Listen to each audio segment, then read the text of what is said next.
আমাদের ময়মনসিংহে ওই সিনহা ফ্যাক্টরিতে একজন লোক আছেন, ভাত রান্ধে ক্যান্টিন আছে না, ক্যান্টিনের মধ্যে মহিলারা হইলো প্রায় 100-150 লেবার, তাদের জন্য হইলো রান্না বাড়া করে।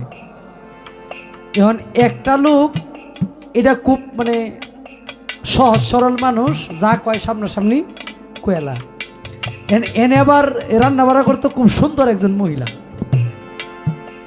এখন কইতেছে ভাত যখন দিল, প্লেট নিয়ে এসে ভাত দেয় না, আপনার রাত্রি যে সুন্দর, আমার বউয়ের রাত্রি যদি এমন সুন্দর হইতো আমি সুখে সুবইরা রাখলাম নিয়ে। কি কয় আপনার হাতটি যে সুন্দর, আমার বউ যে আছে বাড়িতে, তার হাতটি যদি এত সুন্দর হইতো তাহলে এইগুলো আমি সুখে সুবইরা রাখতাম। কি কইব, যে সুন্দর মানুষ। হ্যাঁ,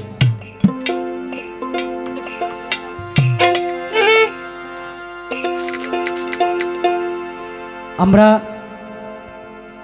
রাত্র প্রায় শেষের ভাগে চলে আসছি। এই জায়গায় কিছু গান থাকবে, আমি সাধক চাইনমা সাহেবের গান দিয়ে। বিচ্ছেদ শব্দের অর্থ হইল বিচ্ছিন্ন হয়ে যাওয়া। যেই বাবা কান্দে কইরা গরিপুর বাজারে নিয়ে যাইতো, অনেকেরই বাবা এখন মাটির সাথে মিশে গেছে অন্ধকার কবরে, এখন আর কাঁধে কইরা গরিপুর কেউ নিয়ে যায় না। এটাকে বলে বিচ্ছেদ। সন্তান থেকে পিতা সারা জীবনের জন্য বিচ্ছিন্ন হয়ে গেছে।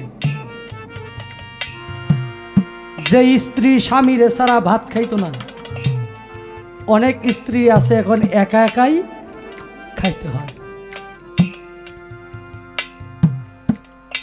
অনেক মানুষ বন্ধুহারা, ভাইহারা, সন্তান পিতাহারা। সবচাইতে বড় বিষয় কি জানেন?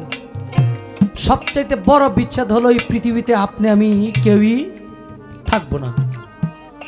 শত চেষ্টা করলেও, যত নাম কামাই করেন, যত খ্যাতি অর্জন করেন, মাগার থাকার কোনো সিস্টেম নাই। সারা গরিপুরের সমস্ত সয় সম্পত্তি যদি আপনার নামে লেখা থাকে, এরপরেও আপনি এগুলার ধারায় থাকতে পারবেন না। যদি ভিক্ষার ফকির হন, এরপরেও থাকতে, বাদশা হইলেও থাকা যাবে না, ফকির হইলেও থাকা যাবে না। এটাই সবচেয়ে বড় বিচ্ছেদ। এই কারণে সাধক এক জায়গায় বলছে, আমি এত সুন্দর ঘর বাড়ি থুইয়া কেমনে যাব বিদায় হইয়া, আমি 2 দিনের লাগিয়া আসিয়া বাড়াইয়াছি প্রীতি, দয়াল আমার হবে কি গতি।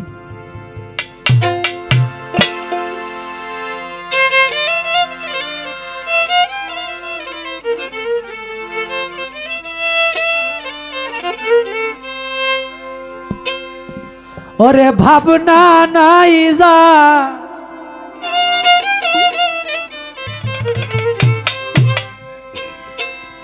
মনে রে চিন্তা নাই যা, মনে রে বুঝিবা,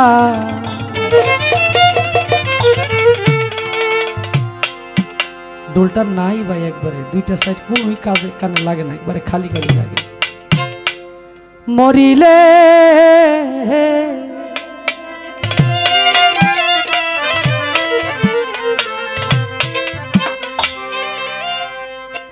কবরে শুয়াইব যে দিন, জঙ্গল আর ভিতরে রে বুঝিবা, মরিলে ভাবনা নাই যার, মনে রে চিন্তা নাই যার, মনে রে বুঝিবা, মরিলে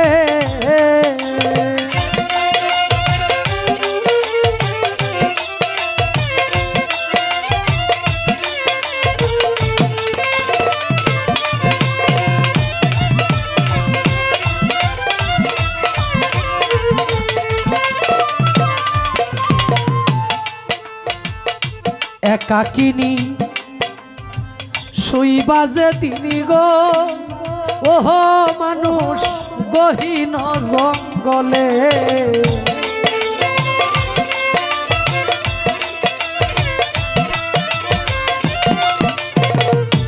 একাকিনী শুই বাজে দিনি গো, ওরে মানুষ গহীন জঙ্গলে। ভাই বন্ধু আত্মীয় স্বজন সবাই আসবে, ফেলে রে বুঝিবা মরিলে।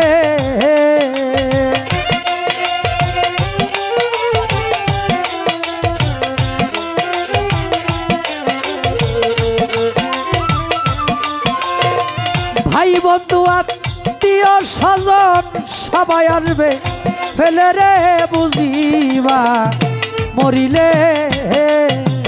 ভাবনা নাই যার মনে রে, চিন্তা নাই যার মনে রে, বুঝিবা মরিলে।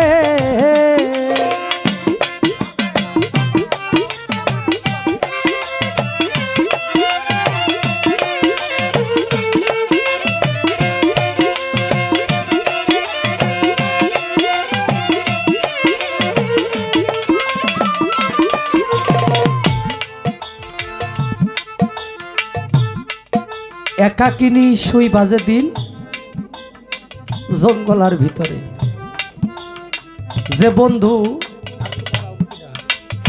যে বন্ধু আপনার বাজারে একসাথে দুইজন বাজারে গেলে ঘন্টার পর ঘন্টা বসে থাকতেন যে তোমার সদাই শেষ হোক, একসাথে দুইজন যাব।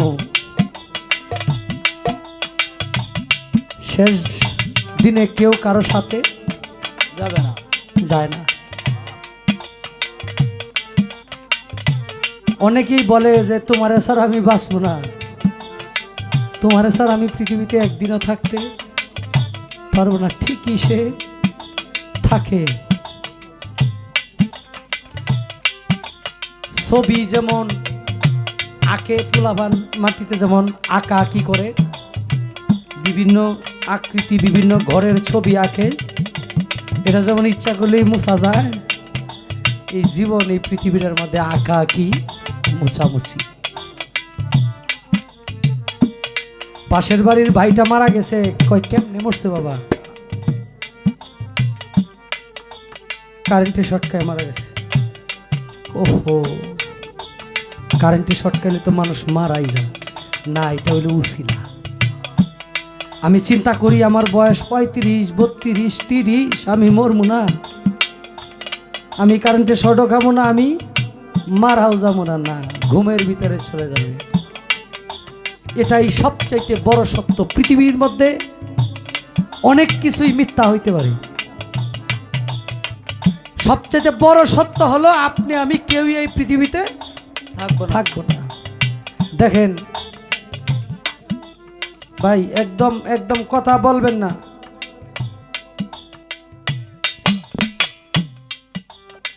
এই কারণে সাধক বলে, যারে লইয়া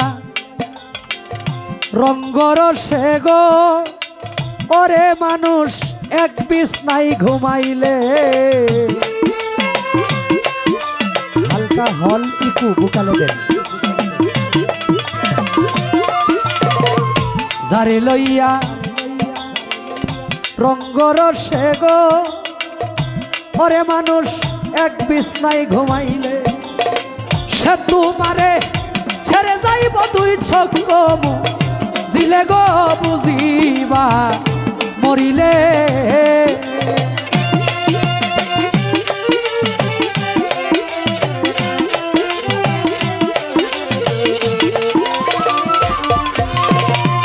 সে তোমারে ছেড়ে যাইব দুই চক্ষু জিলে গো, বুঝিবা মরিলে। ভাবনা নাই মনে রে, চিন্তা নাই মনে রে, বুঝিবা মরিলে।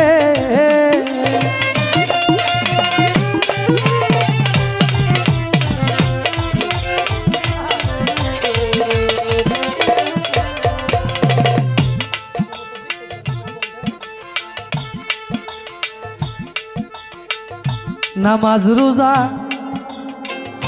ছেড়ে দিয়া গো, ওরে মানুষ কুপথে মজিলে।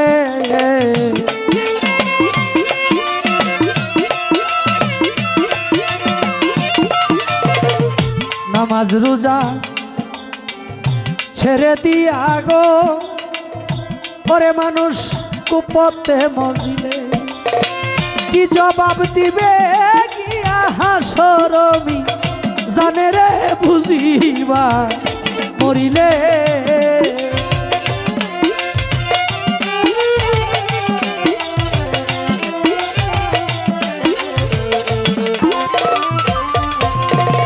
কি জবাব দিবে গিয়া হাসরমি জানে রে বুঝিবা মরিলে ভাবনা নাই যার মনে রে চিন্তা নাই যার মনে রে বুঝিবা মরিলে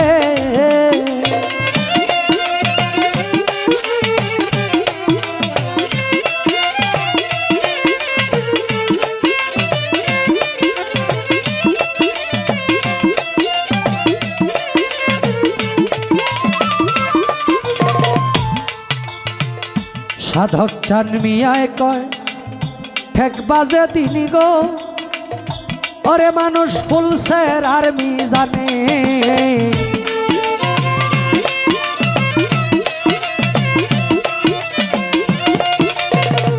চান মিয়া কয় ঠেক বাজে তিনি গো ওরে তুমি ফুলসের আর্মি জানে দুজকে টানিয়াই নিব পাপের রনে গো বুঝিবা মরিলে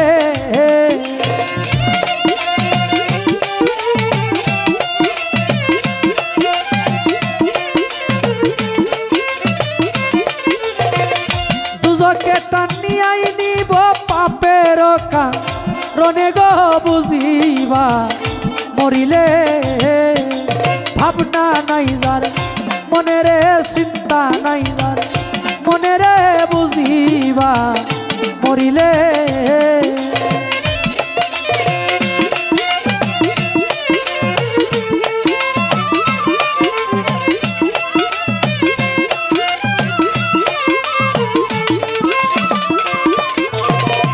কবরে শুয়াইব যেদিন জঙ্গল আর ভিতরে রে বুঝিবা মরিলে ভাবনা নাই যার মনে রে চিন্তা নাই যার মনে রে বুঝিবা মরিলে